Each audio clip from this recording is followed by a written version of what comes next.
Il y avait dans les collines de Bourgogne, durant cet hiver de 1878, un silence si profond qu'il semblait vouloir avaler jusqu'au battement de cœur des vivants. Le vent glacé qui descendait des montagnes portait avec lui l'odeur de la terre gelée et des vignes endormies, créant une atmosphère de désolation qui pesait sur le petit village de Vézelay comme un linceul invisible. Dans une modeste maison de pierre aux volets verts délavés, la famille Marchand vivait dans une tension palpable depuis plusieurs semaines. Henri Marchand, forgeron de son état, était un homme aux mains calleuses et au dos courbé par 30 ans de labeur devant l'enclume. Sa femme, Geneviève, passait ses journées à coudre pour les familles aisées du bourg voisin, ses doigts agiles transformant de simples étoffes en robes élégantes. Mais leur plus grand tourment, et paradoxalement leur plus grande fierté, portait un nom, Abigail. La petite avait vu le jour par une nuit d'orage en octobre 1869. Les éclairs zébraient le ciel quand elle poussa son premier cri, un cri qui résonna dans toute la maison avant de s'éteindre dans un silence troublant, car après ce premier souffle de vie, plus jamais Abigail n'émettrait le moindre son, pas un mot, pas un murmure, pas même un sanglot. La sage-femme, Madame Garnier, avait secoué la tête avec gravité, murmurant des prières en latin que personne ne comprenait vraiment. 9 années s'étaient écoulées depuis cette nuit orageuse. Abigail avait grandi dans un monde de silence, mais ses yeux noisettes, vifs et curieux, semblaient vouloir compenser ce que sa bouche ne pouvait exprimer. Elle avait développé un langage fait de gestes subtils, de regards éloquents et d'expressions faciales qui en disaient long sur ce qui se passait dans son esprit brillant. Son père avait fabriqué pour elle une petite ardoise qu'elle portait toujours avec elle, sur laquelle elle traçait des mots avec une écriture appliquée, fruit de l'enseignement patient de sa mère. Mais dans le village, les réactions face à Abigail étaient de plus en plus hostiles. Madame Perrin, la boulangère, se signait chaque fois qu'elle croisait la fillette, murmurant que le silence n'était jamais bon signe chez un enfant. Le vieux renard, qui tenait l'auberge, refusait même que la petite entre dans son établissement, prétendant que sa présence silencieuse effrayait les clients. Le jugement le plus sévère venait du père Mathieu, curé de la paroisse depuis plus de 25 ans. C'était un homme austère au visage émacié et aux yeux gris, qui semblait ne jamais sourire. Il voyait dans l'affliction d'Abigail non pas une simple malchance médicale, mais un signe, une marque qui nécessitait une intervention divine urgente. Ce dimanche de janvier 1878, alors que la neige commençait à recouvrir les toits d'ardoise de Vézelay, le père Mathieu prononça un sermon qui allait sceller le destin d'Abigail. Sa voix résonnait sous les voûtes de pierre de la petite église, portant un message qui glaça le sang de Geneviève. « Mes frères, mes sœurs !» tonna-t-il depuis sa chair, ses mains agrippant le rebord avec une intensité presque violente. Il existe parmi nous des âmes marquées, des créatures que le Seigneur, dans sa sagesse infinie, a privées de la parole, pour des raisons que nous ne pouvons comprendre. Mais cette privation n'est pas sans remède.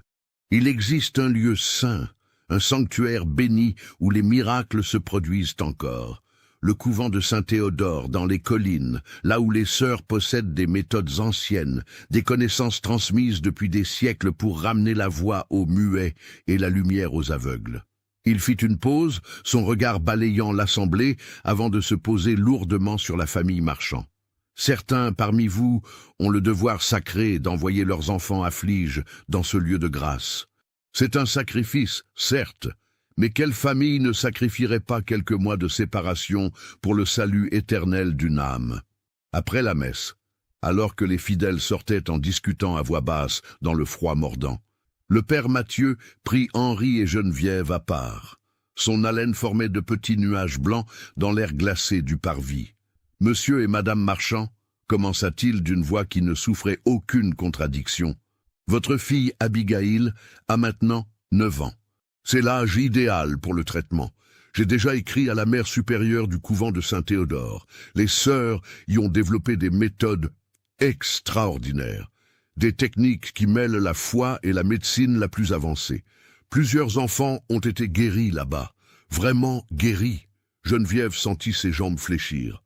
Mon père, je vous en prie, Abigail est si jeune, elle a besoin de sa famille, de...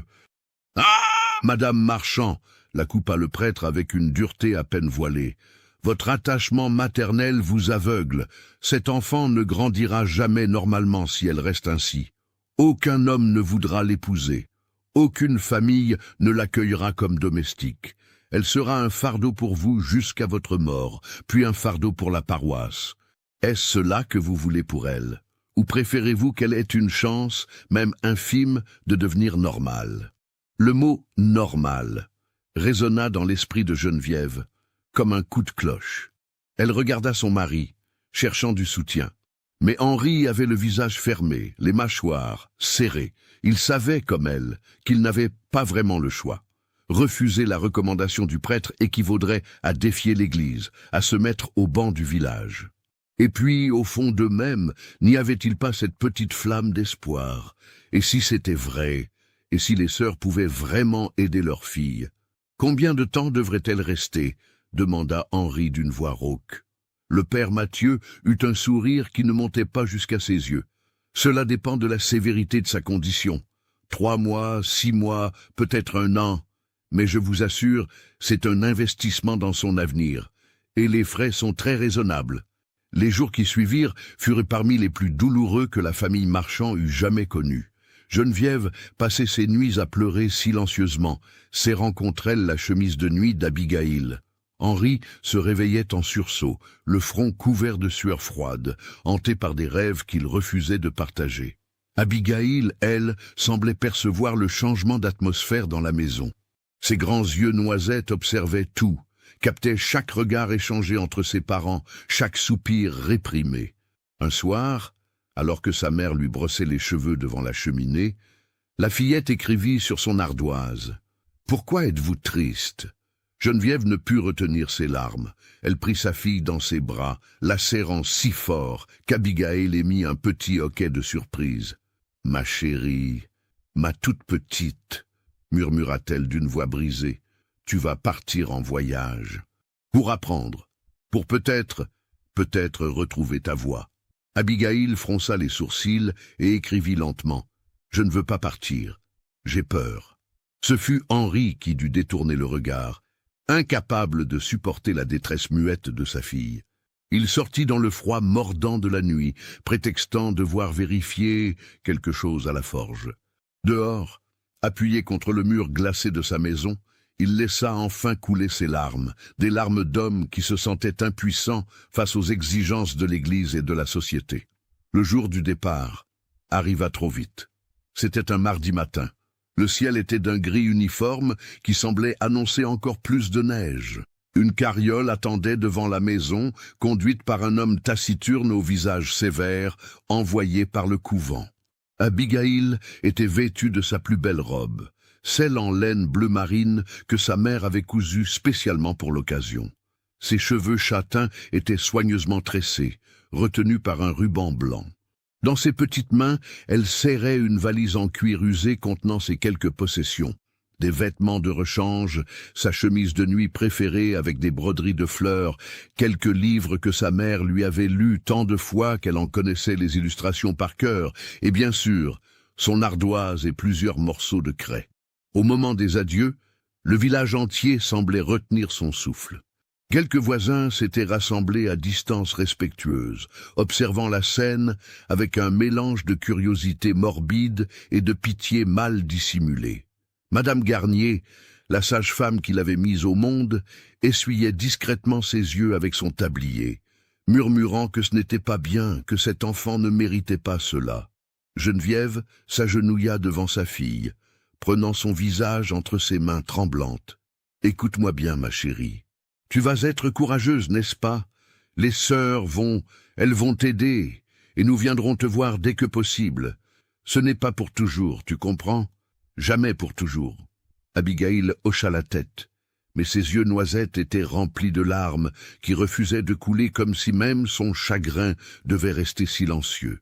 Elle écrivit sur son ardoise, d'une main tremblante, « Je vous aime. Ne m'oubliez pas. » Ces mots brisèrent le cœur de Geneviève en 1000 morceaux. T'oublier. Jamais, mon ange, jamais. Tu es gravé dans mon cœur. Tu es tout pour nous. Henri souleva sa fille dans ses bras puissants, la serrant contre sa poitrine avec une force désespérée. Il pouvait sentir les battements rapides de son petit cœur contre le sien, sentir ses petites mains s'agripper à sa chemise, comme si elle voulait s'y accrocher pour toujours. « Tu es ma brave petite fille », murmura-t-il d'une voix rauque, « la plus courageuse que je connaisse. Et quoi qu'il arrive, souviens-toi que ton père et ta mère t'aiment plus que tout au monde, plus que leur propre vie. » Il la déposa dans la carriole, plaçant la valise à côté d'elle avec des gestes d'une tendresse infinie, comme s'il manipulait quelque chose de précieux et de fragile. Le conducteur fit claquer ses rênes et les chevaux se mirent en mouvement dans un nuage de vapeur blanche. Abigail se retourna, regardant ses parents qui rapetissaient à mesure que la distance s'agrandissait. Elle leva sa main en un geste d'au revoir. Un geste qui resta suspendu dans l'air froid jusqu'à ce que la carriole disparaisse au tournant de la route, avalée par la brume matinale. Geneviève s'effondra dans les bras de son mari, ses sanglots déchirant le silence du matin comme des coups de couteau. Henri la tenait serrée, ses propres larmes coulant librement maintenant, mouillant les cheveux de sa femme. Autour d'eux, les villageois se dispersaient lentement, mal à l'aise, chacun retournant à ses occupations, mais tous marqués par cette séparation qui semblait porter en elle quelque chose de définitif, quelque chose de terrible. Le trajet vers le couvent de Saint-Théodore dura plusieurs heures, qui parurent interminables à Abigail. La route serpentait à travers les collines enneigées, traversant des forêts de chênes dénudés, dont les branches noires griffaient le ciel gris comme des doigts squelettiques. Le conducteur ne prononça pas un mot de tout le voyage, son visage de pierre tourné obstinément vers l'avant, insensible aux regards interrogateurs de la fillette. Abigail observait le paysage défiler, chaque kilomètre l'éloignant un peu plus du seul monde qu'elle avait jamais connu. Elle voyait des fermes isolées, des fumées s'élevant de cheminées solitaires, des troupeaux de moutons regroupés près des granges pour se protéger du froid. Le monde lui paraissait soudain immense et terrifiant, un océan de blancheur glacée où elle dérivait sans ancre. Alors que le crépuscule commençait à teinter le ciel de nuances violettes et orangées, la carriole grimpa une dernière colline escarpée, et là, se dressant contre le ciel assombri, apparut le couvent de Saint-Théodore. C'était une imposante bâtisse de pierre grise, presque noire dans la lumière déclinante, avec des tours carrées aux quatre coins et une chapelle centrale, surmontée d'une flèche qui semblait vouloir percer les nuages. Des murs épais, percés de fenêtres étroites comme des meurtrières, donnaient à l'ensemble l'allure d'une forteresse médiévale plutôt que d'un lieu de culte et de guérison. Aucune lumière chaleureuse ne filtrait des fenêtres, seulement quelques lueurs vacillantes de chandelles qui paraissaient froides et distantes, comme des yeux surveillant l'approche des visiteurs. La carriole s'arrêta devant le grand portail de bois clouté, massif et imposant. Le conducteur descendit et tira sur une chaîne, faisant retentir une cloche quelque part dans les profondeurs du bâtiment. Le son était lugubre, résonnant longuement dans l'air glacé, comme un glas annonçant un enterrement. Après ce qui sembla une éternité à Abigail, le portail s'ouvrit en grinçant, révélant une cour intérieure pavée de pierres usées par des siècles de pas. Une silhouette apparut dans l'ombre du porche. C'était une religieuse de haute taille, vêtue d'une robe noire sévère et d'une cornette blanche impeccablement repassée. Son visage était anguleux, avec des pommettes saillantes et une bouche fine qui semblait n'avoir jamais connu le sourire. Ses yeux, d'un bleu pâle, presque translucide, fixèrent Abigail avec une intensité qui fit frissonner l'enfant. « Vous êtes Abigail Marchand », déclara-t-elle d'une voix sèche, sans inflexion, sans la moindre chaleur. Ce n'était pas une question, mais une affirmation. « Je suis sœur Agnès, assistante de la mère supérieure. Suivez-moi. » Le conducteur déposa la valise d'Abigail dans la cour avec un bruit sourd, reçut quelques pièces de sœur Agnès dans un échange muet, puis remonta dans sa carriole et repartit sans un regard en arrière, sans un mot d'encouragement ou de réconfort. La petite fille se retrouva seule, face à cette femme austère, dans ce lieu qui lui paraissait aussi accueillant qu'un tombeau. « Venez !» ordonna sœur Agnès, en tournant les talons. Abigail ramassa sa valise, bien trop lourde pour ses petites mains, et suivit la religieuse à travers un dédale de couloirs sombres. Les murs de pierre suintaient d'humidité, et l'air sentait le moisi, l'encens froid et quelque chose d'autre, quelque chose de chimique qu'elle ne pouvait identifier. Leurs pas résonnaient sur les dalles usées, créant un écho inquiétant qui semblait suivre la fillette comme une ombre sonore, se multipliant à l'infini dans les recoins obscurs. Elles traversèrent de plusieurs couloirs, montèrent un escalier en colimaçon qui donnait le vertige tant il tournait, puis s'engagèrent dans un corridor encore plus étroit et plus sombre que les précédents. Finalement, sœur Agnès s'arrêta devant une porte en bois massif, marquée du numéro 13. « Voici votre chambre », annonça-t-elle en poussant la porte qui grinça sinistrement. « Vous la partagerez avec 3 autres pensionnaires. Le réveil est à 5 heures du matin. Les prières commencent à 5h30. Ensuite, vous aurez des leçons, des travaux manuels et des sessions de traitement. Votre mutisme sera évalué par le médecin du couvent dès demain matin. Il déterminera le protocole approprié. » Elle se tourna vers Abigail, et pour la première fois, quelque chose qui ressemblait presque à de l'émotion traversa son visage, quelque chose qui aurait pu être de la pitié ou peut-être de la satisfaction froide. « Comprenez bien ceci, petite. Ici, la discipline est absolue. Nous n'acceptons aucun écart de conduite. Le silence est la règle en dehors des heures de leçon. Mais dans votre cas, un sourire étrange étira ses lèvres. Dans votre cas, je suppose que cela ne sera pas un problème. Vous êtes déjà parfaitement silencieuse. Peut-être êtes-vous l'élève parfaite que nous attendions. » Sur ces mots énigmatiques, elle tourna les talons et s'éloigna, ses pas résonnant dans le couloir, jusqu'à s'évanouir dans le silence oppressant. Abigail entra lentement dans la chambre, ses yeux s'habituant progressivement à la pénombre. La pièce était spartiate au point d'en être déprimante. 4 lits de fer alignés contre les murs, 4 petites armoires en bois sombre et une unique fenêtre étroite qui donnait sur la cour intérieure. Il n'y avait aucune décoration, aucun objet personnel visible, rien qui pût adoucir l'austérité du lieu. Les murs étaient nus, la pierre froide et humide au toucher. 3 autres fillettes étaient déjà là, assises sur leurs lits respectifs, comme des poupées abandonnées. Elles levèrent les yeux vers Abigail avec une curiosité mêlée de résignation. La première, une grande fille maigre aux cheveux noirs coupés très courts, devait avoir 12 ou 13 ans. Ses yeux étaient enfoncés dans leurs orbites, cernés de noir, lui donnant l'apparence d'une petite vieille. La deuxième, plus jeune, avait un visage rond et pâle, des yeux verts qui semblaient perpétuellement inquiets. La troisième, à peu près du même âge qu'Abigail, se tenait recroquevillée contre le mur, serrant contre elle une poupée de chiffon usée jusqu'à la corde. « Alors, c'est toi la nouvelle ?» demanda la grande fille aux cheveux noirs d'une voix étonnamment douce qui contrastait avec son apparence émaciée. « Comment tu t'appelles ?» Abigail posa sa valise sur le lit inoccupé, sortit son ardoise et écrivit avec soin « Abigail, je ne peux pas parler. » Les 3 filles échangèrent des regards lourds de sens. La grande fille se leva et s'approcha, lisant le message avec attention. « Ah, une muette. Intéressant, très intéressant. » Elle tendit sa main osseuse. « Moi, c'est Adèle.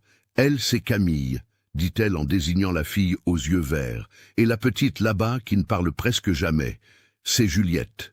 Elle peut parler, mais elle choisit de ne pas le faire la plupart du temps. » Camille s'approcha timidement, ses grands yeux verts fixés sur Abigail avec une intensité troublante. « Bienvenue, Abigail. Enfin, je ne sais pas si on peut vraiment dire bienvenue dans cet endroit. »« Tais-toi, Camille, » la coupa doucement Adèle. « Ne l'effraie pas dès le premier jour. Elle aura bien assez de temps pour découvrir ce que c'est ici. » Mais Abigail avait déjà senti quelque chose de profondément troublant dans le ton de Camille, dans son regard inquiet qui ne cessait de se porter vers la porte, comme si elle s'attendait à voir quelqu'un entrer à tout moment. Elle écrivit sur son ardoise Qu'est-ce qui ne va pas ici? Pourquoi avez-vous toute l'air si... Christ? Les trois filles se regardèrent à nouveau, et un silence lourd s'installa dans la chambre, un silence différent du silence habituel du couvent, un silence chargé de secrets et de peurs non dites. Finalement, ce fut Juliette qui bougea, la petite fille, aux yeux immenses. Elle se glissa hors de son lit avec la prudence d'un animal craintif et vint près d'Abigail. D'un geste hésitant, elle lui prit la craie des mains. D'une écriture tremblante et presque illisible, elle traça quelques mots sur l'ardoise. Les traitements, ils font mal, très mal. Avant qu'Abigail ne puisse demander plus d'explications, une cloche retentit quelque part dans le couvent, son son lugubre résonnant à travers les couloirs de pierre comme un avertissement venu d'outre-tombe. Les trois filles se levèrent immédiatement, se mettant en rang devant la porte avec une synchronisation militaire qui témoignait de longues semaines d'entraînement. « C'est l'heure du souper », expliqua Adèle d'une voix plate. « Viens, et surtout, ne pose pas de questions. Ne regarde personne dans les yeux, sauf quand on te le demande. Garde la tête baissée, fais exactement ce qu'on te dit, mange tout ce qu'on te donne même si c'est horrible. Et tout ira, elle hésita, tout ira aussi bien que possible. » Mais dans sa voix, Abigail perçut quelque chose qui contredisait complètement ses paroles supposément rassurantes. Une peur profonde et viscérale que toutes ses filles semblaient partager. Une terreur qui s'était installée dans leurs os et qui colorait chacun de leurs gestes, chacune de leurs paroles. Alors qu'elle suivait ses compagnes dans les couloirs sombres, descendant vers le réfectoire d'où montaient des odeurs de soupe fade et de pain rassis, Abigail comprit avec une clarté soudaine et terrible qu'elle venait d'entrer dans un endroit d'où l'on ne ressortait peut-être pas indemne, peut-être même pas vivant. Le vent hurlait dehors, faisant trembler les vitraux de la chapelle. Et dans ce hurlement, la fillette crut entendre quelque chose qui ressemblait à un avertissement, à un cri d'agonie qui s'était fossilisé dans la pierre du couvent et qui résonnait encore, éternellement, attendant de nouvelles victimes. Le réfectoire était une grande salle voûtée, froide et humide, malgré les quelques cheminées allumées. Une trentaine de filles de tous âges étaient assises à de longues tables de bois, toutes vêtues de la même robe grise uniforme qui les faisait ressembler à de petits fantômes. Elles mangeaient en silence, les yeux baissés, personne n'osant lever le regard ou chuchoter à sa voisine. Au bout de la salle, sur une estrade légèrement surélevée, se tenaient les religieuses, mangeant leur propre repas tout en surveillant les pensionnaires avec des yeux de rapace. Au centre, une femme imposante au visage sévère se détachait des autres. C'était la mère supérieure, sœur Thérèse, dont la présence seule semblait absorber toute chaleur de la pièce. Abigail prit place entre Adèle et Camille, recevant une écuelle de soupe grisâtre et un morceau de pain dur. La soupe avait un goût amer, presque médicinal, qui la fit grimacer.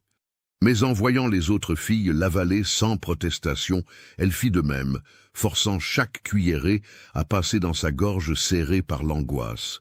C'est pendant ce premier repas silencieux qu'elle remarqua quelque chose d'étrange. Plusieurs filles parmi les plus âgées avaient des bandages autour de la tête, certaines portaient des lunettes fumées même à l'intérieur, d'autres gardaient les yeux fermés comme si la lumière des chandelles les blessait. Une fille en particulier attira son attention. Elle devait avoir 15 ou 16 ans, et ses yeux, quand Abigail réussit à les apercevoir brièvement, semblaient différents, plus brillants, presque translucides dans la lumière tamisée. Adèle remarqua le regard d'Abigail et lui donna un petit coup de coude, secouant légèrement la tête en signe d'avertissement. Abigail baissa immédiatement les yeux, comprenant qu'elle avait enfreint une règle non dite.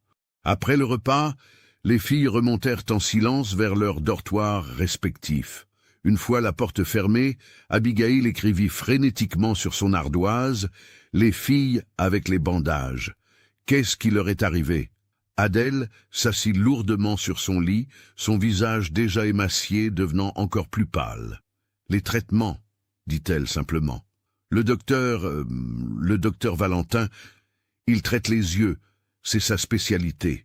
Il dit qu'il peut guérir presque tous les problèmes de vision, même la cécité. Et il peut vraiment guérir? Écrivit Abigail. Un silence. Puis Camille répondit, sa voix à peine audible. Certaines filles peuvent voir après. Mais elles ne sont plus les mêmes. Elles voient, oui, mais ce qu'elles voient. Elle frissonna. Elles ne veulent jamais en parler. Mais la nuit, je les entends pleurer, ou prier, ou supplier qu'on éteigne les bougies parce qu'elles ne veulent pas voir ce que la lumière révèle. Abigail sentit son sang se glacer dans ses veines. Elle écrivit « Mais je ne suis pas aveugle. Je vois très bien. Pourquoi m'enverrait-il voir ce docteur ?» Adèle et Camille échangèrent un regard long et lourd de sens. Finalement, Adèle répondit « Il trouve toujours une raison. Toujours. » Cette première nuit au couvent fut la plus longue de la vie d'Abigail. Elle resta éveillée pendant des heures, écoutant les bruits de l'ancien bâtiment, les craquements du bois, le vent qui s'infiltrait par les fissures, le hurlement lointain de ce qui pouvait être un chien ou peut-être quelque chose de plus sinistre. Et parfois, très faiblement, elle croyait entendre des pleurs venant d'autres chambres, des sanglots étouffés dans des oreillers, des prières murmurées dans l'obscurité. Quand elle s'endormit enfin, ce fut pour faire des cauchemars peuplés d'yeux brillants qui la regardaient depuis l'obscurité, d'instruments argentés et de mains gantées de blanc qui s'approchaient de son visage avec une lenteur terrifiante. Elle se réveilla en sursaut quand la cloche du matin retentit, son cœur battant la chamade, la chemise de nuit collée à son dos par la sueur, malgré le froid glacial de la chambre. Les trois autres filles étaient déjà debout, s'habillant rapidement dans le noir, leurs mouvements mécaniques témoignant d'une routine bien établie. La journée commença par les prières matinales dans la chapelle glaciale, suivies du petit déjeuner, un bol de bouillie et un quignon de pain, puis des leçons de catéchisme données par sœur Agnès. L'après-midi était consacré aux travaux manuels, couture, broderie, lessive. Abigail découvrit rapidement que chaque moment était strictement réglementé, chaque minute comptée. Aucun temps mort n'était permis où les filles auraient pu se parler librement. Ce ne fut qu'à la fin du deuxième jour qu'elle fut convoquée pour rencontrer le docteur Valentin. « D'où me suivez-vous? Laissez un commentaire. » Sœur Agnès vint chercher Abigail après le déjeuner du deuxième jour. « Le docteur Valentin souhaite vous examiner, » annonça-t-elle d'une voix neutre. « Suivez-moi. » Le nom seul fit naître un frisson le long de l'épine dorsale d'Abigail. Elle avait entendu les autres filles parler du médecin en chuchotement nerveux lors des rares moments où elles pouvaient échanger quelques mots. Adèle avait refusé d'en dire plus, mais Camille, dans un moment de faiblesse, avait murmuré « Il voit les imperfections là où il n'y en a pas, et ensuite il les corrige. » Abigail suivit sœur Agnès à travers un dédale de couloirs qu'elle ne connaissait pas encore, descendant vers ce qui semblait être les parties les plus anciennes du couvent. Les murs ici étaient différents, la pierre plus sombre, plus ancienne, avec des inscriptions en latin presque effacées par le temps. L'air devenait plus froid et plus sec à chaque marche, et une odeur étrange flottait dans l'atmosphère, un mélange d'antiseptique, de formaldéhyde et de quelque chose de métallique qui évoquait le sang séché. Elles arrivèrent finalement devant une double porte en chêne massif, ornée de sculptures représentant des scènes médicales, Hippocrate soignant des malades, des chirurgiens à l'œuvre, des saints guérisseurs imposant les mains sur des infirmes. Sœur Agnès frappa 3 coups espacés, et une voix d'homme répondit « Entrez ». La pièce dans laquelle Abigail pénétra lui coupa le souffle. Ce n'était pas une simple infirmerie, mais quelque chose qui ressemblait davantage à un cabinet médical moderne tel qu'on en trouvait dans les grandes villes. Les murs étaient tapissés d'étagères de verre remplies de bocaux contenant des liquides de couleurs variées, certains abritant ce qui semblait être des spécimens anatomiques. Une grande armoire vitrée présentait une collection impressionnante d'instruments chirurgicaux, leur surface métallique luisant sous la lumière de plusieurs lampes à gaz qui donnaient à la pièce un éclairage beaucoup plus vif que le reste du couvent. Au centre de la pièce trônait un fauteuil médical sophistiqué, avec des repose-bras ajustables et des supports pour la tête. À côté, sur une table roulante, étaient disposés divers instruments dont Abigail ne voulait pas connaître la fonction. Et debout près de la fenêtre, observant quelque chose dans un microscope, se tenait l'homme lui-même. Le docteur Valentin se retourna lentement quand elles entrèrent. C'était un homme d'une quarantaine d'années, de taille moyenne, avec des cheveux châtains soigneusement peignés et une barbe taillée avec précision. Il portait une blouse blanche impeccable par-dessus un costume 3 pièces de bonne facture. Ses lunettes cerclées d'or réfléchissaient à la lumière, cachant momentanément ses yeux. Mais quand il les enleva pour les nettoyer avec un mouchoir, Abigail put voir que ses yeux étaient d'un vert pâle, presque transparent, et qu'il regardait la fillette non pas avec malveillance, mais avec une curiosité clinique intense, comme si elle était un spécimen particulièrement intéressant. « Ah, voici donc la petite Abigail Marchand », dit-il d'une voix douce, presque mélodieuse, qui contrastait étrangement avec l'atmosphère froide de la pièce. 9 ans. Muette de naissance, selon le rapport du père Mathieu.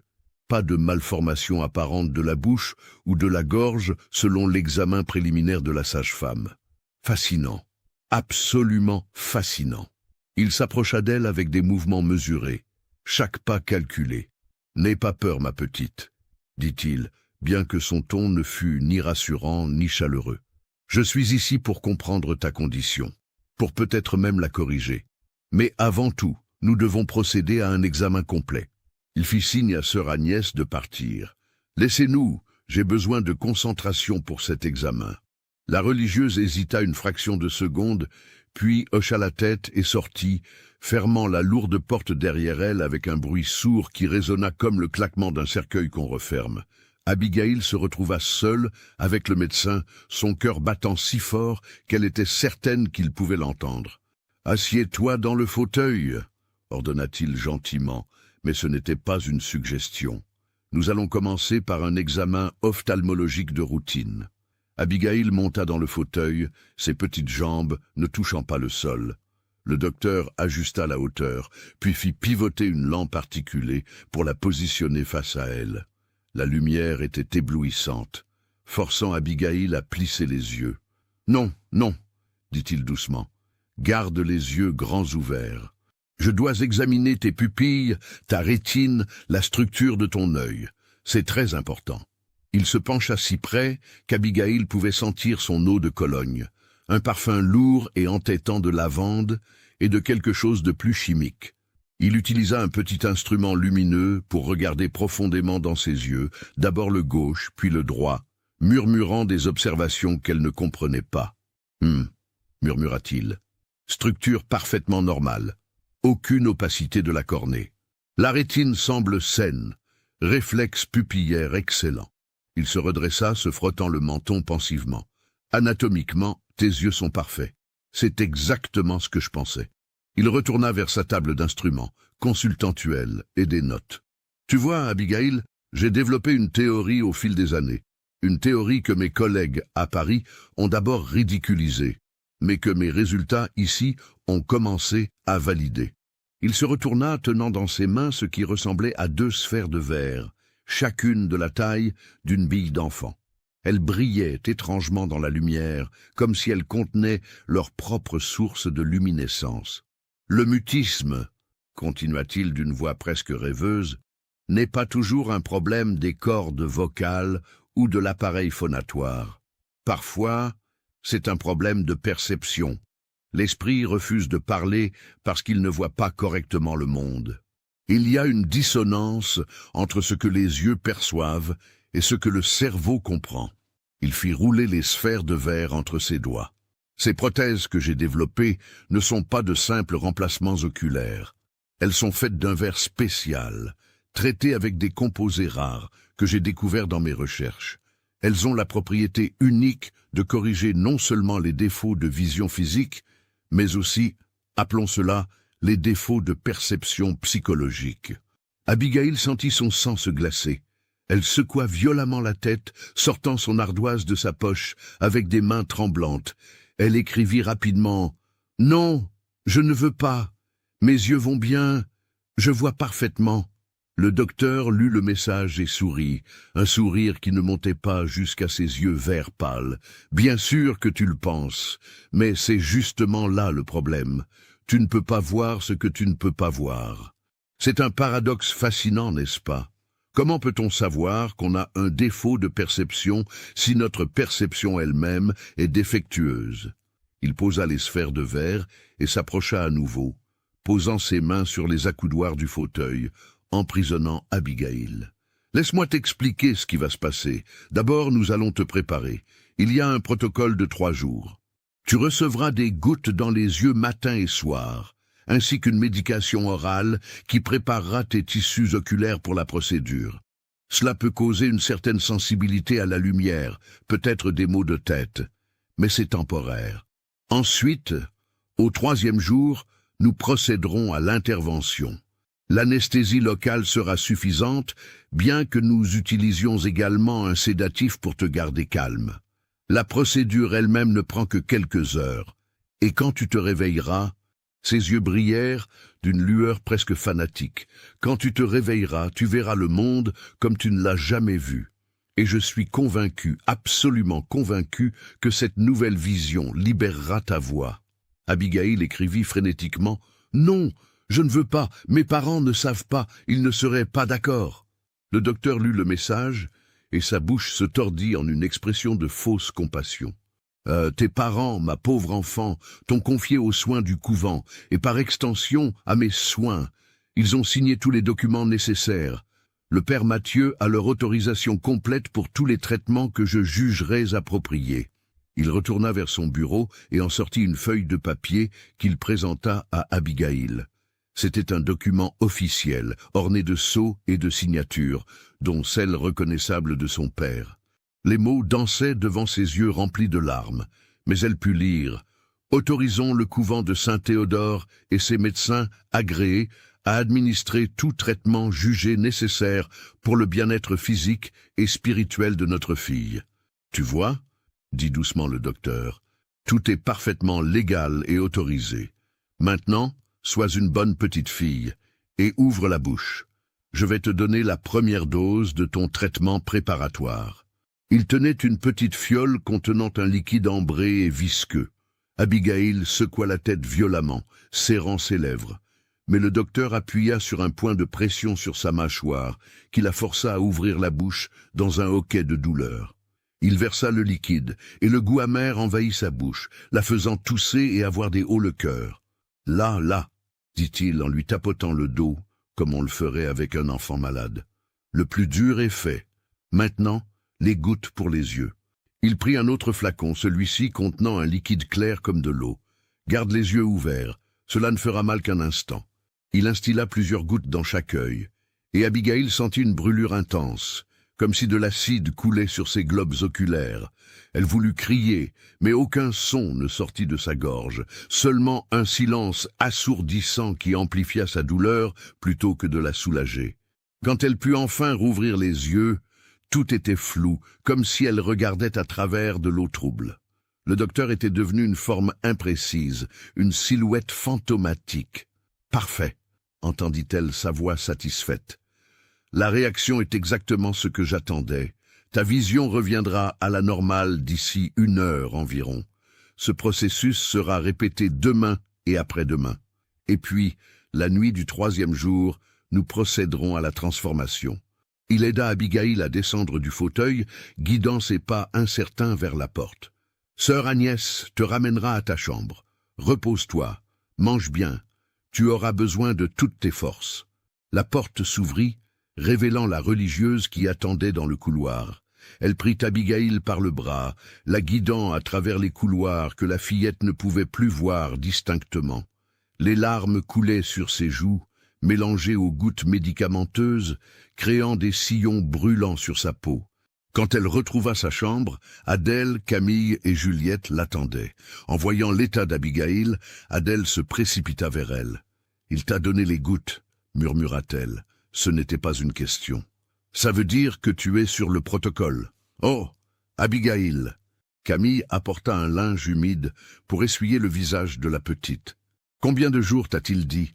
Abigail leva 3 doigts, tremblant. « 3 jours, » répéta Adèle, son visage déjà pâle devenant cendré. « Tu as 3 jours avant l'opération. » Juliette, pour la première fois depuis l'arrivée d'Abigail, parla d'une voix claire et déterminée. « Alors nous avons 3 jours pour la faire sortir d'ici. » Les 3 autres filles la regardèrent avec surprise.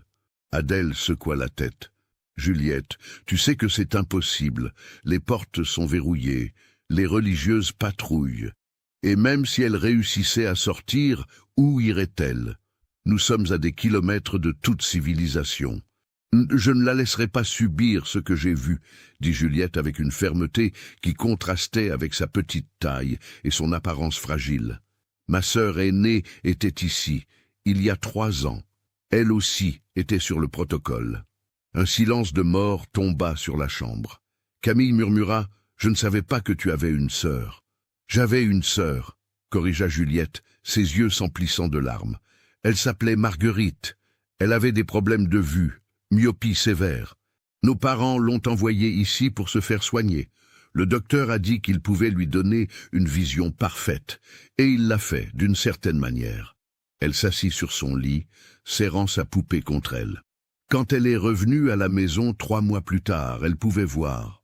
Oh oui, elle voyait très bien, trop bien peut-être. Elle voyait des choses que personne d'autre ne voyait, des ombres qui n'avaient pas de source, des visages dans les murs. Des créatures dans les coins sombres.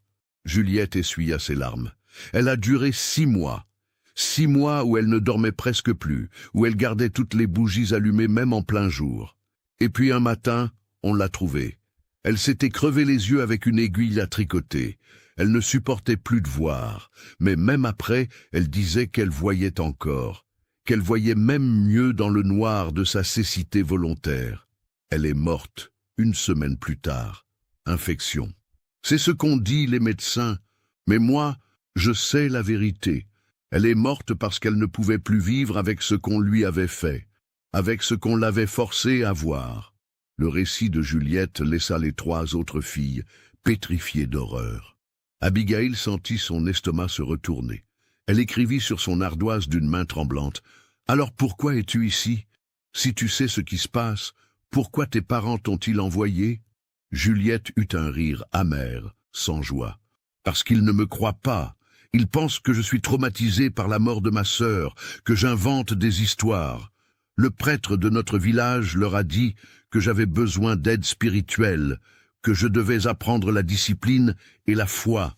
Alors, ils m'ont envoyé ici, au même endroit qui a tué ma sœur. Mais le docteur ne m'a pas encore mise sur le protocole, » continua-t-elle. Il dit que mes yeux sont parfaits, que je n'ai pas besoin de traitement. Je pense qu'il se méfie de moi, qu'il sait que je sais. Adèle se tourna vers Abigail. Maintenant tu comprends, maintenant tu sais ce qui t'attend. Le docteur ne corrige pas les défauts de vision, il crée autre chose, quelque chose qui change la façon dont tu perçois la réalité. La vision d'Abigail commençait à se clarifier, le brouillard chimique se dissipant lentement. Elle put voir distinctement les visages de ses compagnes, et ce qu'elle y lut la terrifia plus que tout, de la résignation. Elles avaient abandonné l'espoir, mais pas Juliette.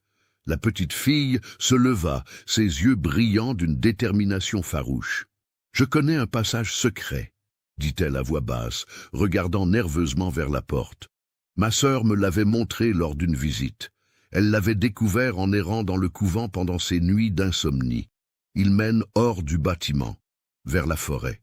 C'est de la folie, » murmura Camille. « Si nous sommes prises. »« Si elle reste, elle finira comme Marguerite, » répliqua Juliette. « Ou pire, et je refuse de laisser ça se produire, pas si je peux l'empêcher. » Abigail écrivit « Quand ?» Juliette réfléchit un moment. « Après-demain soir, la 2e nuit, avant qu'il ne te fasse l'opération. C'est notre seule chance. » Les 2 jours suivants furent les plus longs et les plus terrifiants de la vie d'Abigail. Chaque matin et chaque soir, elle était emmenée au cabinet du docteur Valentin pour recevoir sa dose de liquide amer et ses gouttes oculaires brûlantes.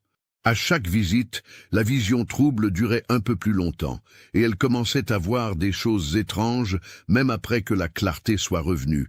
Des halos autour des sources de lumière, des ombres qui semblaient bouger indépendamment des objets qui les projetaient, des reflets dans les miroirs qui ne correspondaient pas tout à fait à la réalité. Le docteur observait ces changements avec une satisfaction évidente. « Excellent !» murmurait-il à chaque examen. « Tes yeux répondent parfaitement au traitement préparatoire. Les tissus deviennent plus réceptifs, plus malléables. L'intervention sera un succès, j'en suis certain. » Le deuxième jour, il lui montra les prothèses qui seraient implantées. « Regarde comme elles sont belles !» dit-il avec une fierté presque paternelle. « Du verre soufflé par un artisan de Venise, traité avec mes propres composés. Elles sont pratiquement indiscernables d'yeux naturels une fois implantées. Et les capacités qu'elles confèrent, ah, tu découvriras bientôt. » Abigail regarda les sphères de verre avec horreur. Dans la lumière du cabinet, elles semblaient vivantes, presque pulsantes, comme si quelque chose bougeait à l'intérieur de leur transparence laiteuse. Ce soir-là, alors que les autres filles dormaient déjà, Juliette secoua doucement Abigail pour la réveiller. « C'est maintenant », chuchota-t-elle. « Les religieuses font leur dernière ronde. Nous avons une fenêtre d'1 heure avant la suivante. » Abigail se leva silencieusement, enfilant ses chaussures et sa cape. Adèle et Camille étaient également réveillées, assises sur leur lit. « Nous ne venons pas, » dit Adèle doucement. « Nous sommes ici depuis trop longtemps. Nous n'avons nulle part où aller. Mais toi, Abigail, tu as encore une famille qui t'attend. Va, cours, et n'oublie jamais ce qui se passe ici. » Camille lui tendit un petit paquet. « De la nourriture que j'ai mise de côté. Ce n'est pas grand-chose, mais ça t'aidera. » Les larmes aux yeux, Abigail les étreignit toutes les deux, sachant qu'elle ne les reverrait probablement jamais.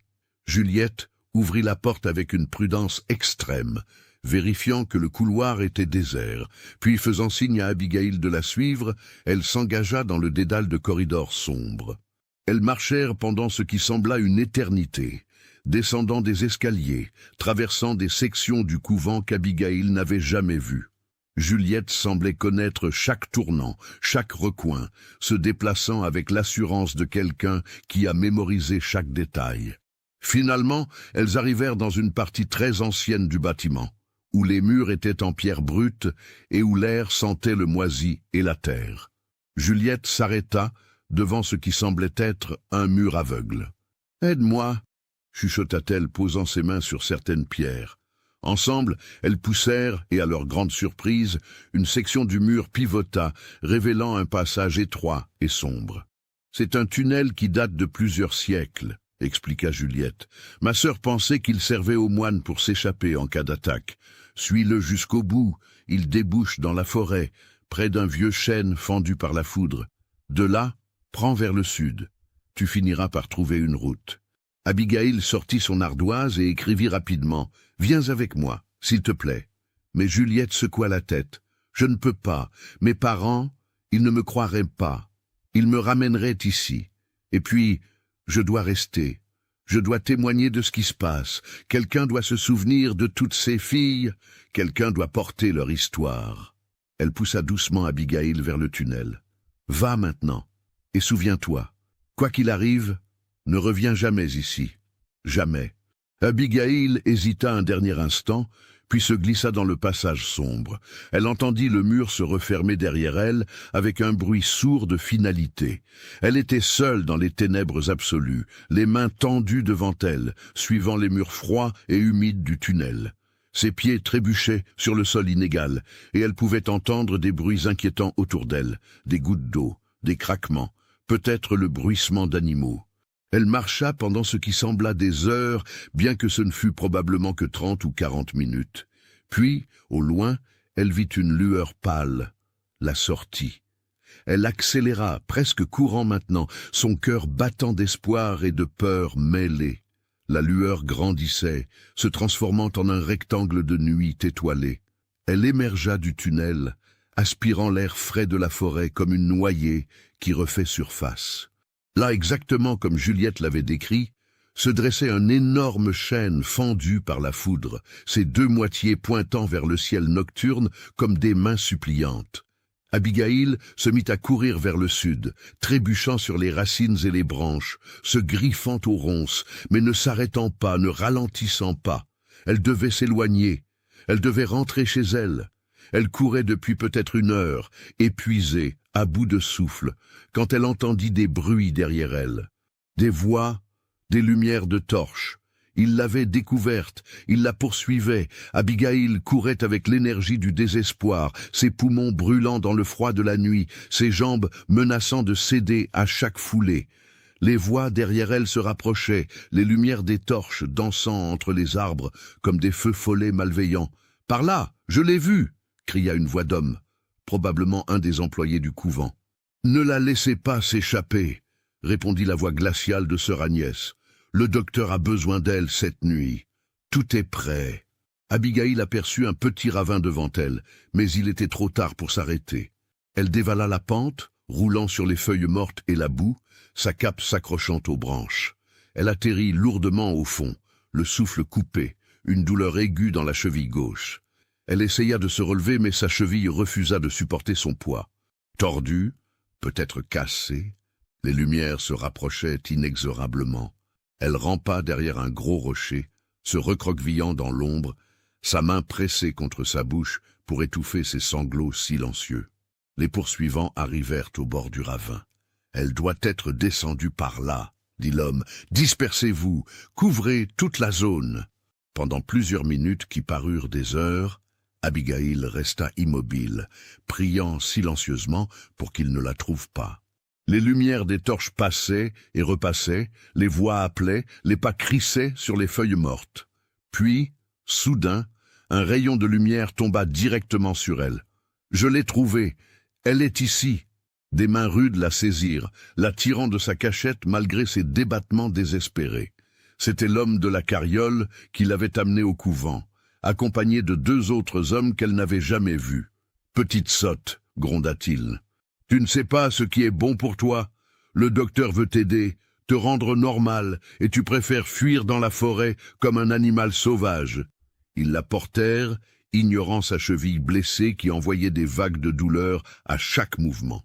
Sœur Agnès apparut, son visage sévère, éclairé par la torche qu'elle tenait. « Ramenez-la immédiatement au couvent, » ordonna-t-elle. « Le docteur Valentin l'attend.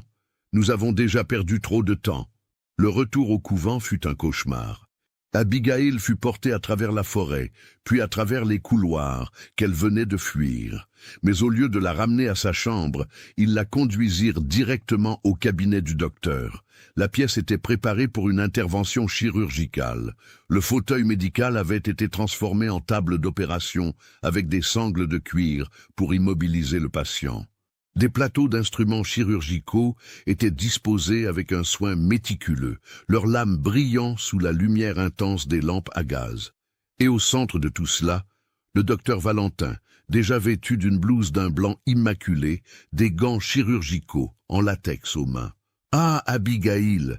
dit-il d'une voix où perçait plus d'excitation que de colère. « Tu as essayé de t'enfuir, c'est compréhensible. La peur de l'inconnu est naturelle. Mais tu aurais pu te blesser gravement dans cette forêt. Heureusement, nous t'avons retrouvé à temps. » Il fit signe aux hommes de la placer sur la table. Abigail se débattit avec toute l'énergie qui lui restait, mais elle était épuisée, blessée, et ils étaient 3 hommes adultes. En quelques secondes, elle fut sanglée sur la table, bras et jambes immobilisés, sa tête maintenue en place par un dispositif métallique qui lui encerclait le front. « Laissez-nous maintenant », ordonna le docteur. « Sœur Agnès, vous pouvez rester pour assister. Les autres, sortez !» Une fois seul, le docteur s'approcha du visage d'Abigail. « Je vais être honnête avec toi, ma petite. Le protocole préparatoire que tu as reçu n'était pas complet. Idéalement, nous aurions dû attendre demain soir, mais ta petite escapade a forcé ma main.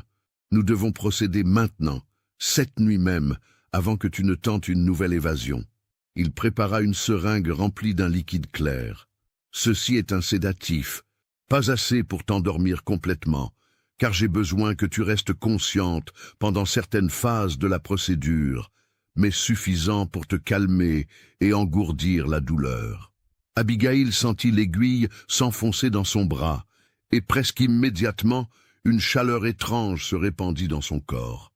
Ses muscles se détendirent malgré elle, sa résistance fondant comme neige au soleil.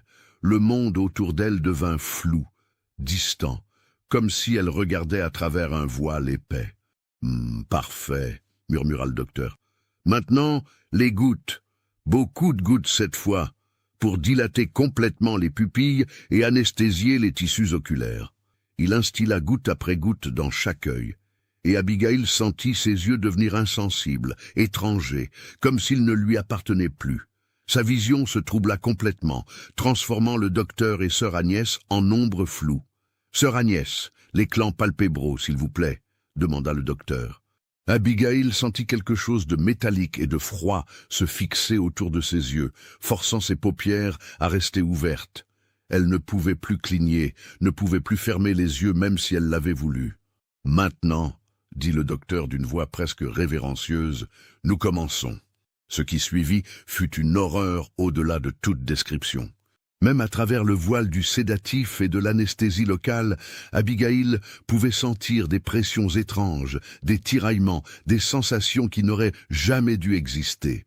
Elle entendait le docteur murmurer des instructions à sœur Agnès, le tintement d'instruments métalliques, des bruits mouillés qui la faisaient frémir, malgré son état semi-conscient. « Extraction du premier œil terminée », annonça le docteur. « Préparez la prothèse numéro 1. » Abigail sentit quelque chose d'humide couler sur sa tempe.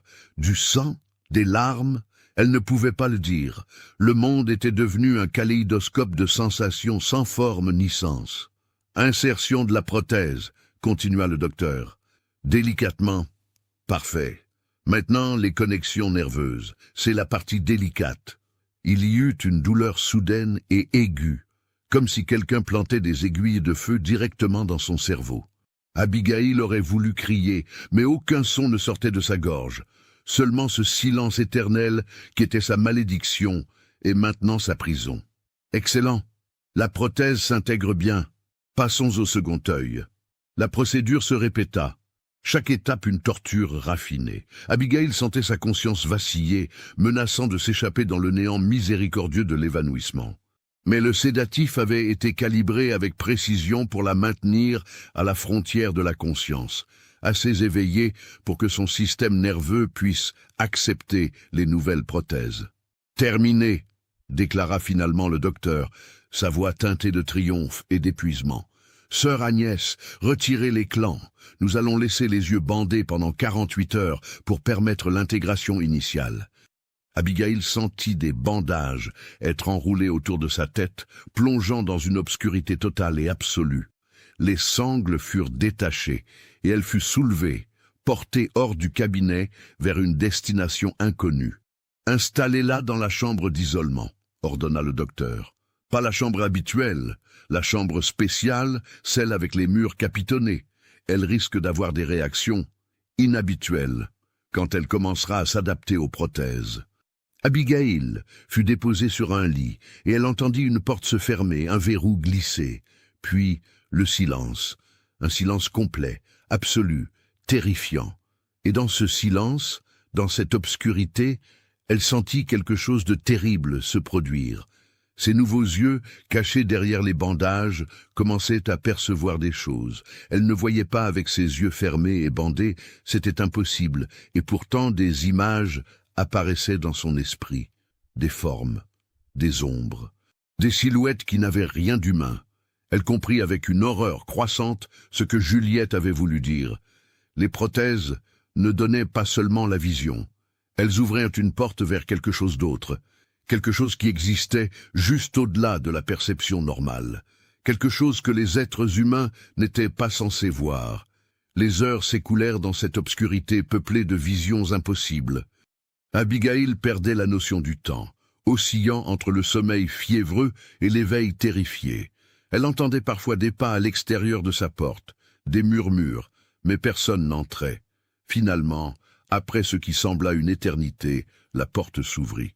« Le 3e jour est passé », dit la voix du docteur Valentin. « Il est temps de retirer les bandages. » Abigail sentit ses mains défaire les bandes de tissu avec soin. Tour après tour, la lumière commençait à filtrer, d'abord comme une lueur vague, puis de plus en plus brillante. « Ouvre les yeux lentement », conseilla le docteur. « Très lentement. Tes nouveaux yeux ont besoin de s'habituer à la lumière. » Abigail obéit. ses paupières s'entr'ouvrant avec hésitation. Et elle vit. Oh Dieu, elle vit. Le monde avait changé. Les couleurs étaient plus vives, presque violemment saturées. Chaque détail était d'une netteté cristalline, comme si quelqu'un avait enlevé un voile qu'elle n'avait jamais su être là. Elle pouvait voir les pores de la peau du docteur, les fibres individuelles de sa blouse, les particules de poussière dansant dans l'air. Mais ce n'était pas tout. Il y avait autre chose. Des ombres qui se déplaçaient dans les coins de la pièce, des formes qui n'avaient pas de source physique. Et quand elle regardait sœur Agnès, debout près de la porte, elle voyait non seulement la religieuse, mais aussi quelque chose autour d'elle, une aura sombre et pulsante, comme une nuée d'insectes invisibles. « Fascinant », murmura le docteur, observant ses réactions. « Tu vois, n'est-ce pas ? Tu vois au-delà du visible. C'est l'effet des lentilles spéciales intégrées aux prothèses. Elles captent et amplifient certaines longueurs d'onde que l'œil humain normal ne peut percevoir. Tu vois maintenant une réalité plus complète, plus vraie. » Il s'approcha, son visage emplissant son champ de vision. « Et maintenant, ma chère Abigail, je veux que tu essaies quelque chose que tu n'as jamais pu faire. Je veux que tu parles. » Abigail le regarda avec incompréhension. Parler? Comment le pourrait-elle? Elle était muette. Elle l'avait toujours été. Essaye, insista le docteur. Les nouveaux yeux changent la perception. Et la perception change tout. Le mutisme psychologique ne peut résister à une transformation aussi profonde de la conscience. Essaie, dis quelque chose. N'importe quoi. Abigail ouvrit la bouche. Et pour la première fois depuis sa naissance, un son en sortit.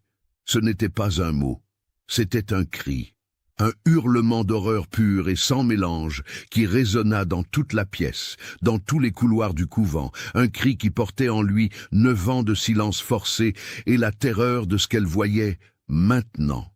Car dans le miroir accroché au mur, elle pouvait voir son propre reflet et ses yeux. Ses yeux n'étaient plus les yeux noisettes chauds qu'elle avait toujours connus. C'étaient des sphères de verre, d'un blanc laiteux presque translucide, avec des iris qui semblaient de flotter à l'intérieur, changeant légèrement de position quand elle bougeait la tête. Ils brillaient faiblement dans la lumière, comme s'ils étaient éclairés de l'intérieur. Et à travers ces yeux terribles, elle voyait le monde tel qu'il n'aurait jamais dû être vu. Si cette histoire macabre vous a donné des frissons, partagez-la avec un ami qui aime les contes d'horreur. Le hurlement d'Abigail s'éteignit dans un sanglot rauque. Sa voix, si longtemps silencieuse, était revenue pour exprimer une horreur au-delà des mots. Le docteur Valentin ne parut ni surpris ni troublé par sa réaction. Au contraire, son visage s'illumina d'une satisfaction professionnelle. « Extraordinaire !» murmura-t-il en prenant des notes rapides dans un carnet. La première vocalisation en 9 ans, le choc de la transformation a effectivement libéré le blocage psychologique. Sœur Agnès, notez l'heure précise. Mais Abigail ne l'écoutait plus. Ses mains tremblantes touchaient son visage, ses doigts effleurant ses yeux nouveaux avec une répulsion horrifiée. Ils étaient froids sous ses doigts, lisses comme du verre poli, légèrement humide des sécrétions naturelles que son corps produisait encore pour lubrifier ce qui n'était plus vraiment des yeux. « Ne les touche pas trop », avertit le docteur, écartant doucement ses mains. « Les connexions sont encore fragiles. Dans quelques jours, l'intégration sera complète. Tu ne sentiras même plus la différence. » « Pourquoi ?» Le mot sortit de sa bouche dans un murmure rauque et cassé, sa voix étrange, à ses propres oreilles, après tant d'années de silence. « Pourquoi m'avez-vous fait ça ?» Le docteur s'assit sur une chaise près du lit, croisant ses jambes avec un air presque paternel. « Parce que je peux, Abigail, parce que c'est l'avenir de la médecine. Nous ne sommes plus limités par les accidents de la nature. Nous pouvons améliorer, perfectionner, transcender les limites biologiques. » Il se pencha vers l'avant, ses yeux brillants d'un fanatisme à peine contenu. « Tu es la 13e patiente à recevoir mes prothèses de 3e génération. Les autres, » il hésita. « Les autres ont eu des résultats variables. Certaines se sont très bien adaptées, d'autres ont eu plus de difficultés. Mais toi, Abigail, tu es spéciale. Tu es la première muette que j'opère. » Et regarde, tu parles maintenant, c'est la preuve que ma théorie était correcte. Je veux rentrer chez moi, murmura Abigail, les larmes coulant sur ses joues. Je veux revoir mes parents. Le docteur hocha la tête avec compréhension. Et tu le feras, dans quelques jours. Une fois que l'adaptation initiale sera terminée, que nous serons sûrs qu'il n'y a pas de complications, tu seras ramené à ta famille. Imagine leur joie, leur fille muette qui revient avec la parole. C'est un miracle. Mais mes yeux... Abigail porta à nouveau ses mains vers son visage. « Ah oui, tes yeux, » dit le docteur avec un sourire. « Ils sont inhabituels, c'est certain. Mais avec le temps, les gens s'habitueront. Et puis, les avantages dépassent largement l'esthétique. Tu peux voir dans l'obscurité presque totale. Tu peux percevoir des détails que d'autres ne voient pas. Tu as, littéralement, une vision supérieure. Les choses que je vois... » Abigail regarda vers le coin de la pièce où des ombres ondulaient comme des algues sous-marines. Les ombres qui bougent, les formes étranges. C'est réel? Le docteur suivit son regard. Mais bien sûr, il ne voyait rien d'anormal. Ah, les phénomènes périvisuels. Oui, plusieurs patientes les ont mentionnés. C'est un effet secondaire des lentilles spéciales. Elles captent des longueurs d'onde que l'œil humain normal ne perçoit pas. Ce que tu vois, il hésita, cherchant ses mots. C'est difficile à expliquer. Disons que c'est comme voir les courants invisibles qui animent le monde. La plupart des gens vivent sans jamais les percevoir. Maintenant, tu as cette conscience. Je ne veux pas cette conscience. Le cri d'Abigail résonna dans la petite pièce. Je veux mes vrais yeux. Remettez-les, je vous en supplie. Le visage du docteur se durcit. C'est impossible. L'opération est irréversible. Tes anciens yeux ont été conservés pour la postérité scientifique, mais ils ne peuvent pas être réimplantés. Tu dois accepter ta nouvelle réalité, Abigail. Il se leva, lissant sa blouse. Je vais te laisser te reposer. Sœur Agnès te ramènera à ta chambre. Mange bien, repose-toi. Demain, nous ferons d'autres tests, et dans 3 jours, si tout va bien, tu pourras rentrer chez toi. Sur ces mots, il sortit, laissant Abigail seule avec sœur Agnès. La religieuse s'approcha, son visage sévère, légèrement adouci par quelque chose qui ressemblait à de la pitié. « Viens, petite, » dit-elle doucement. « Je vais te ramener vers tes compagnes. Elles seront heureuses de te revoir. » Le retour à la chambre 13 fut un calvaire. Abigail marchait lentement, sa vision nouvelle la désorientant à chaque pas. Les couloirs du couvent, déjà sinistres auparavant, étaient maintenant peuplés de formes et d'ombres qu'elle était la seule à voir. Des silhouettes se tenaient dans les coins, la regardant passer avec ce qui semblait être de la curiosité ou peut-être de la faim. Elle fermait les yeux, mais les visions ne disparaissaient pas entièrement. Même paupières closes, elle percevait des lueurs, des mouvements. Quand sœur Agnès ouvrit la porte de la chambre, Adèle, Camille et Juliette levèrent les yeux. Leur première réaction fut de la joie de la revoir vivante. Mais quand la lumière de la bougie que portait la religieuse illumina le visage d'Abigail, révélant ses yeux de verre, toutes 3 se figèrent. « Oh non !» murmura Juliette, sa poupée tombant de ses mains. « Oh non, non, non !» Sœur Agnès fit entrer Abigail et ferma la porte derrière elle. Les 4 filles restèrent un long moment en silence, se regardant dans la lumière vacillante de l'unique bougie de la chambre. Ce fut Adèle qui parla la première. « Tu es revenue, » dit-elle simplement. « Nous ne savions pas ce qui s'était passé après ta tentative de fuite. »« Ils m'ont rattrapé, » répondit Abigail, sa voix nouvelle surprenant ses compagnes presque autant que ses yeux. « Ils m'ont opéré cette nuit même. Et maintenant, » elle toucha ses yeux. Maintenant, je suis comme ça. Camille s'approcha prudemment, comme si elle avait peur d'Abigail. Tu peux parler maintenant? Oui. Le mot sortit avec une amertume profonde.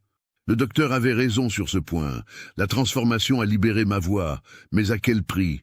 Juliette ramassa sa poupée, ses mains tremblantes. C'est exactement ce qui est arrivé à ma sœur, murmura-t-elle.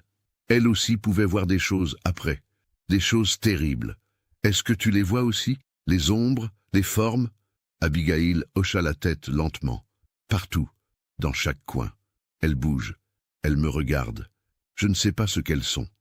Marguerite disait qu'elles étaient toujours là, continua Juliette, sa voix brisée par les larmes, que nous vivions tous entourés de ces choses, mais que nos yeux normaux ne pouvaient pas les percevoir. Elle disait que c'était peut-être mieux comme ça, que certaines vérités ne devaient pas être connues. Les jours suivants furent une descente progressive dans une réalité altérée. Abigail découvrit rapidement que ces nouveaux yeux, malgré leur horreur, lui conféraient effectivement des capacités extraordinaires. Elle pouvait lire dans une obscurité presque totale. Elle pouvait voir des détails minuscules à de grandes distances. Elle pouvait percevoir les plus subtiles variations de température à travers les nuances de couleurs qui émanaient des objets. Mais tout cela avait un coût. Les créatures d'ombre qu'elle voyait devenaient plus présentes, plus définies. Elle commençait à distinguer des formes dans ce qui n'avait été qu'un brouillard informe. Certaines ressemblaient vaguement à des animaux difformes, d'autres à des humains étirés et déformés, et d'autres encore à des choses pour lesquelles aucun mot n'existait. Le plus troublant était qu'elle semblait consciente d'elle. Quand elle entrait dans une pièce, elle se tournait vers elle, la suivait des yeux. Parfois, elle avait l'impression qu'elles essayaient de communiquer, leurs formes changeantes formant des motifs qui auraient pu être un langage. Au 3e jour après l'opération, le docteur Valentin la convoqua pour un examen final. « Excellent », déclara-t-il, après avoir vérifié ses yeux sous différentes lumières. « L'intégration est parfaite, aucun signe de rejet. La vascularisation s'est bien développée. Tu es un succès complet, Abigail. » « Bon, quand puis-je rentrer chez moi ?» demanda-t-elle, sa nouvelle voix devenant plus assurée avec l'usage. « Aujourd'hui même, » répondit le docteur avec un sourire. « Une carriole te ramènera à Vézelay cet après-midi. Tes parents seront si heureux de te revoir. » Il s'arrêta, la regardant intensément. « Mais il y a quelque chose que tu dois comprendre, Abigail. Ce que tu vois maintenant, les phénomènes périvisuels, ne doit pas être partagé trop librement. Les gens ne comprendraient pas. Ils pourraient penser que tu es folle. Alors, sois prudente dans ce que tu révèles. Vous voulez que je cache ce que vous m'avez fait ?» L'indignation colorait sa voix. « Je veux que tu vives une vie normale, » répliqua le docteur. « Aussi normale que possible dans les circonstances. Tu peux parler maintenant. C'est un don précieux. Ne le gâche pas en effrayant les gens avec des histoires d'ombres et de créatures. » L'après-midi arriva trop vite, et pas assez vite à la fois. Abigail fit ses adieux à Adèle et Camille, sachant qu'elle laissait derrière elle des filles qui vivaient leur propre enfer. Juliette l'étreignit longuement. « Souviens-toi de ma sœur, » murmura-t-elle. « Souviens-toi de nous toutes. Et si jamais tu trouves un moyen de fermer cet endroit, de punir ce qu'ils font ici, je le ferai, » promit Abigail. « D'une manière ou d'une autre, je ferai savoir au monde ce qui se passe ici. » La carriole qui la ramena à Vézelay était la même que celle qui l'avait amenée, conduite par le même homme taciturne. Le trajet qui avait été un chemin vers l'enfer à l'aller était maintenant un retour vers... Quoi? La maison? La normalité? Ces concepts semblaient maintenant aussi étrangers qu'un langage extraterrestre. Le monde, à travers ses nouveaux yeux, était à la fois plus beau et plus terrifiant qu'il ne l'avait jamais été. Les collines de Bourgogne brillaient de couleurs qu'elle n'avait jamais imaginées. Chaque nuance de vert dans les forêts, chaque teinte de brun dans la terre était amplifiée jusqu'à devenir presque douloureuse dans sa vivacité. Mais partout, dans les ombres des arbres, dans les recoins des fermes isolées qu'il passait, elle voyait les autres choses. Les créatures d'ombre qui habitaient ce monde parallèle. Certaines étaient petites, inoffensives, flottant comme des méduses, translucides. D'autres étaient grandes et menaçantes, se déplaçant avec une intention que Abigail ne voulait pas comprendre. Quand la carriole arriva finalement à Vézelay, le soleil commençait à décliner, teignant le ciel de nuances orangées et pourpres. Le village semblait exactement comme elle l'avait quitté, mais en même temps complètement différent. Elle voyait maintenant les couches invisibles de réalité qui se superposaient au monde normal. La carriole s'arrêta devant la maison des marchands. Avant même qu'Abigail ne puisse descendre, la porte de la maison s'ouvrit violemment, et Geneviève sortit en courant, suivi de près par Henri. « Abigail, ma petite fille !» Geneviève la saisit dans ses bras avec une force désespérée, couvrant son visage de baisers. « Tu es revenu à nous !» Henri était là aussi, ses yeux brillants de larmes non versées, ses grandes mains tremblantes posées sur les épaules de sa fille.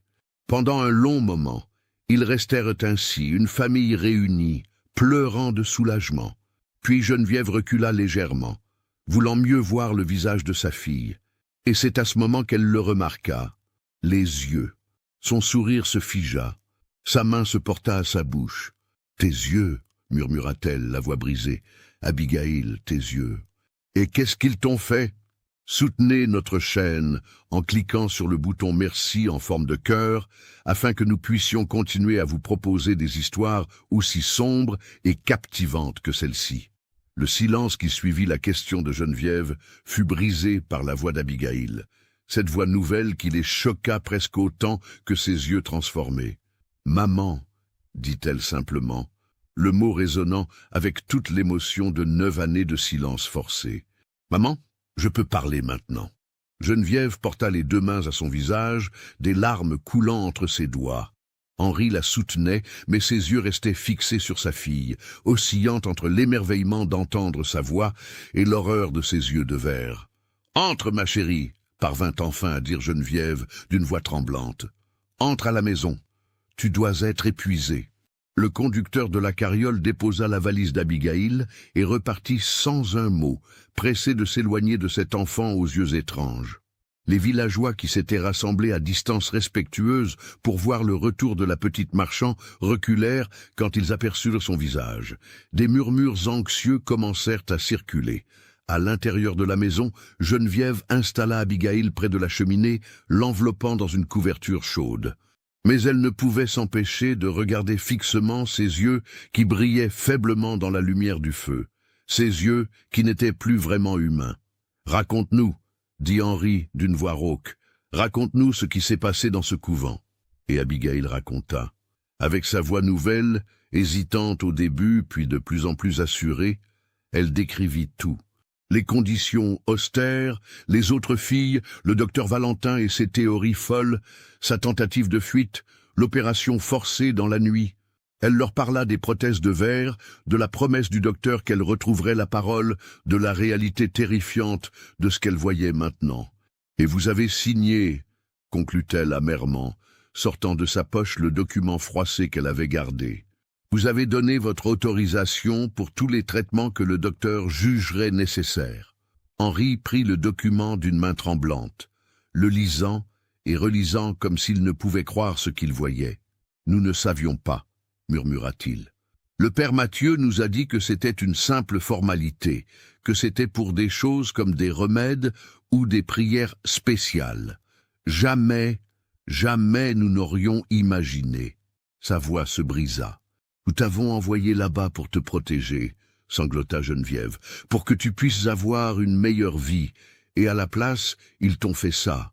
Oh mon Dieu, qu'avons-nous fait? Vous ne pouviez pas savoir, » dit Abigail, bien que la colère et la tristesse coloraient sa voix. « Personne ne pouvait savoir, c'est pour ça que ça continue, parce que tout le monde fait confiance à l'Église, au docteur. Personne ne questionne. » Henri se leva brusquement, son visage rouge de colère. « Je vais aller voir le père Mathieu. Je vais lui faire payer ce qu'il t'a fait. »« Non, » dit Abigail fermement. « Pas maintenant, pas comme ça. La colère ne changera rien. Il nous faut des preuves, des témoignages. Il faut que les gens sachent ce qui se passe vraiment dans ce couvent. » Les jours suivants furent difficiles pour toute la famille. Abigail découvrit rapidement que sa nouvelle apparence faisait d'elle une paria dans le village. Les gens traversèrent la rue pour l'éviter. Les enfants la pointaient du doigt et se mettaient à pleurer quand elle passait. Madame Perrin, la boulangère, refusa de la servir, prétextant que sa présence effrayait les clients. « C'est l'œuvre du diable », murmurait-on dans les tavernes et sur les places. La petite marchand est revenue possédée. Ses yeux, ce ne sont pas des yeux humains. Même ceux qui avaient été sympathiques envers elle autrefois gardaient maintenant leur distance. Seule Madame Garnier, la vieille sage-femme, osait encore lui rendre visite. Elle examina les yeux d'Abigail avec fascination professionnelle et horreur mêlée. « C'est un travail remarquable d'un point de vue technique », admit-elle. « Je n'ai jamais vu de prothèse oculaire aussi sophistiquée, mais le fait qu'elle soit implantée sur un enfant en bonne santé, sans nécessité médicale. » Elle secoua la tête avec dégoût. « C'est une monstruosité, une abomination. Ne pouvez-vous les retirer ?» demanda Geneviève avec espoir. « Remettre ses vrais yeux ?» Madame Garnier soupira profondément. « Même si j'avais ces yeux d'origine, ce qui n'est pas le cas, la complexité de l'opération dépasse de loin mes compétences. Il faudrait un chirurgien expert de Paris, peut-être même de Londres. Et le coût... » Elle n'acheva pas sa phrase, mais le sous-entendu était clair. Une famille de forgerons n'aurait jamais les moyens. Mais ce qui troublait le plus Abigail n'était pas le rejet du village, ou même ses yeux de verre. C'était ce qu'elle voyait. Les créatures d'ombre qu'elle avait commencé à percevoir au couvent étaient encore plus présentes ici, dans le monde normal. Elles étaient partout. Certaines étaient bénignes, flottant sans but apparent, mais d'autres semblaient plus actives, plus intentionnelles. Elle en voyait qui se regroupaient autour de personnes spécifiques, s'accrochant à elles comme des parasites. Elle en voyait d'autres qui semblaient protéger certaines maisons, montant la garde, comme des sentinelles invisibles. Et la chose la plus troublante, elles communiquaient entre elles. Abigail ne pouvait pas entendre leur langage, mais elle voyait les motifs qu'elles formaient, les ondulations de lumière et d'ombre qui passaient de l'une à l'autre. C'était une forme de communication, un échange d'informations qui se déroulait constamment, invisiblement, autour de l'humanité ignorante. Un soir, alors qu'elle était assise près de la fenêtre, observant le village s'endormir, elle vit quelque chose qui la glaça jusqu'aux os. Une des créatures, plus grande et plus sombre que les autres, se tenait devant la maison du père Mathieu. Et enroulée autour du prêtre comme un serpent, une entité encore plus sombre pulsait avec une lueur rouge maladive. Abigail comprit soudain. Ces créatures n'étaient pas aléatoires. Elles étaient attirées par quelque chose. La malveillance, la cruauté, la corruption morale. Elle ne pouvait pas en être sûre, mais le motif était là, indéniable. Ce fut à ce moment qu'elle prit sa décision. Si elle devait vivre avec ses yeux, avec cette vision maudite, elle allait l'utiliser. Elle allait exposer non seulement le docteur Valentin et son couvent, mais toutes les hypocrisies, toutes les corruptions qu'elle pouvait maintenant voir.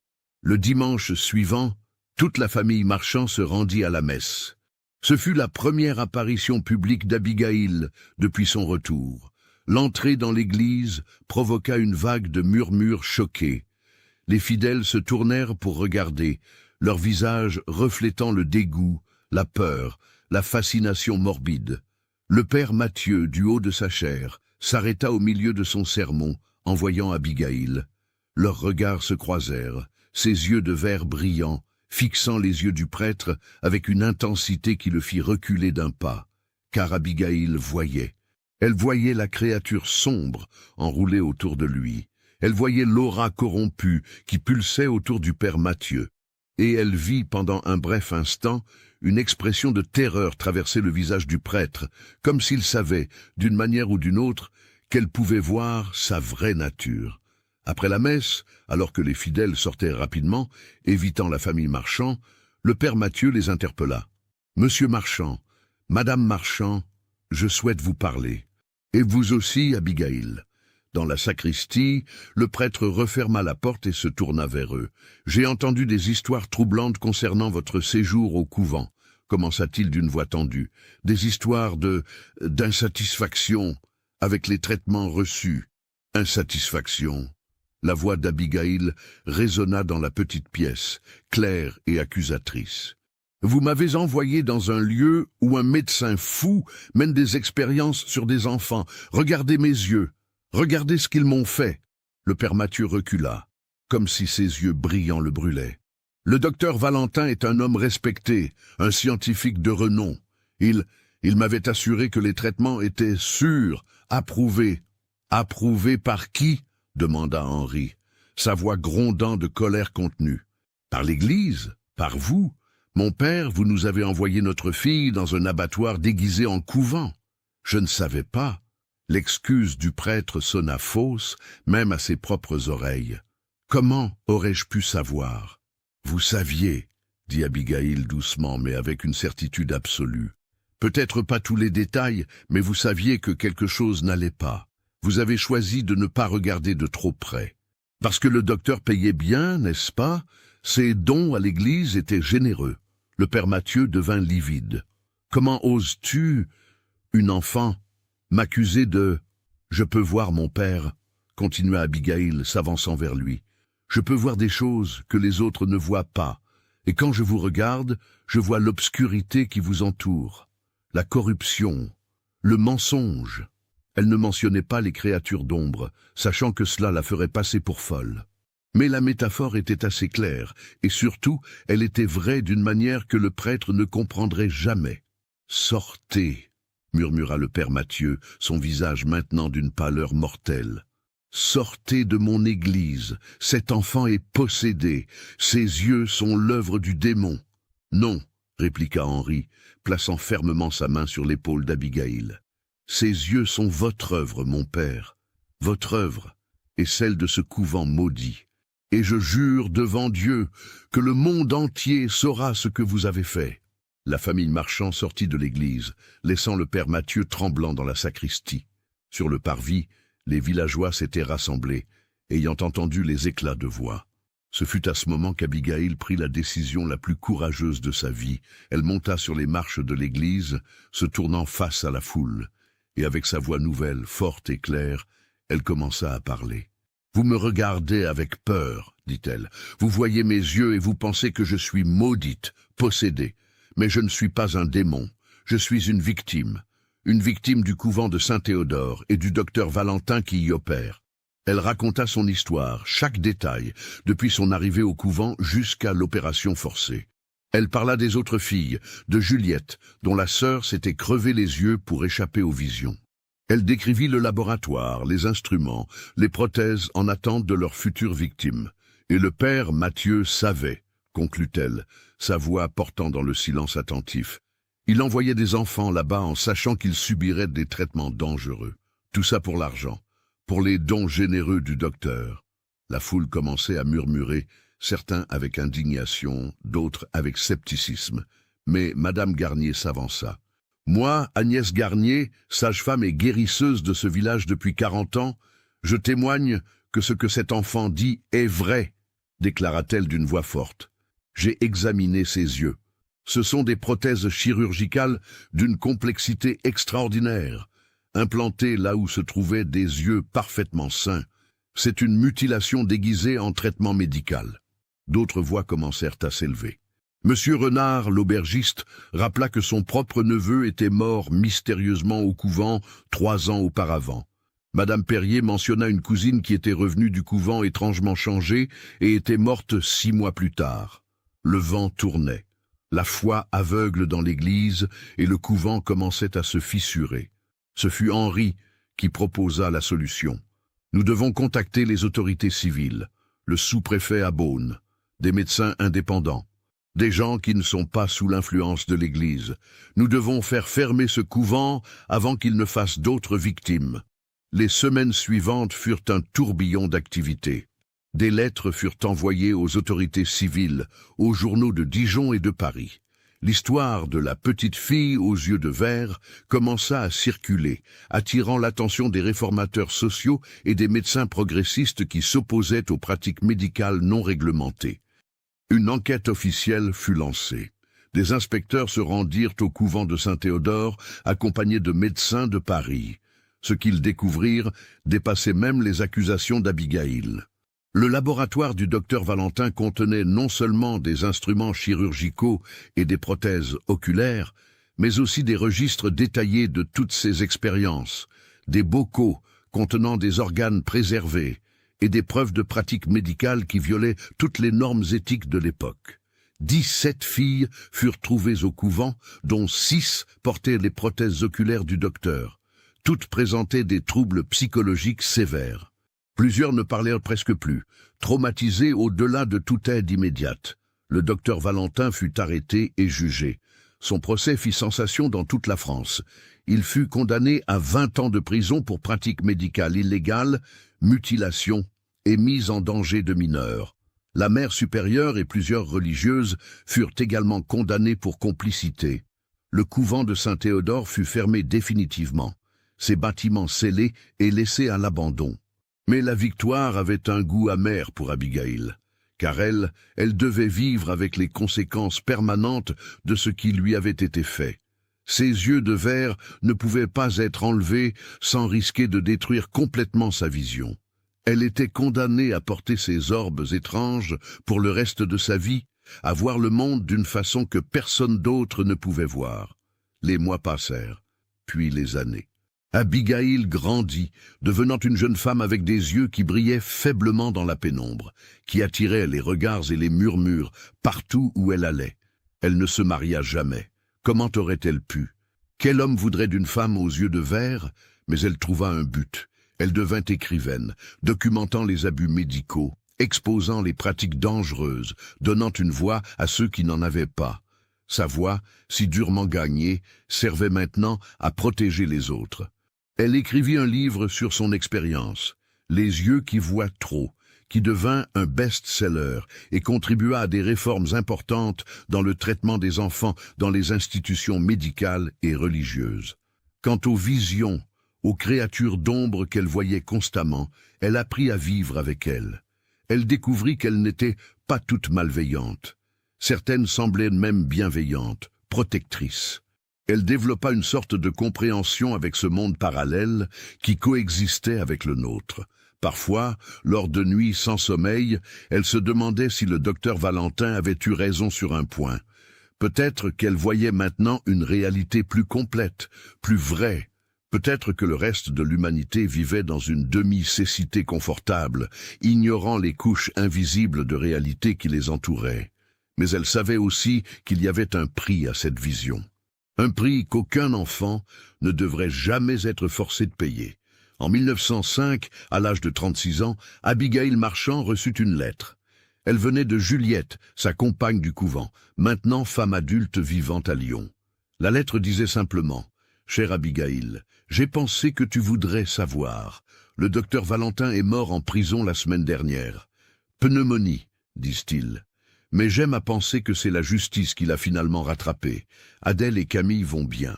Elles ont toutes deux trouvé des vies paisibles, loin des souvenirs du couvent. Elles t'envoient leur affection.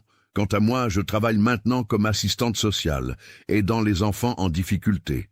C'est ma façon de m'assurer que ce qui nous est arrivé ne se reproduise plus. Tu nous as sauvés, Abigail, pas seulement en exposant le couvent, mais en nous montrant qu'il était possible de survivre, de se battre, de trouver un but même dans les pires circonstances. Tes yeux peuvent voir des choses que nous ne verrons jamais, mais ton cœur voit la justice, la vérité, la compassion, et c'est ce qui compte vraiment. Avec toute mon affection, Juliette.